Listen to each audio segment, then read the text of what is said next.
चिंतन गुरुदेव दत्त गुरु आमचा तू आम्ही भाग्यवंत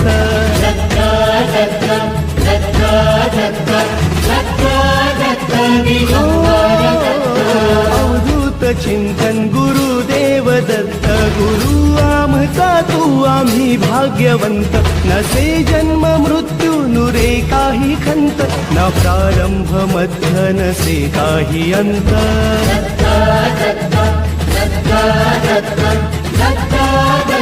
गुरु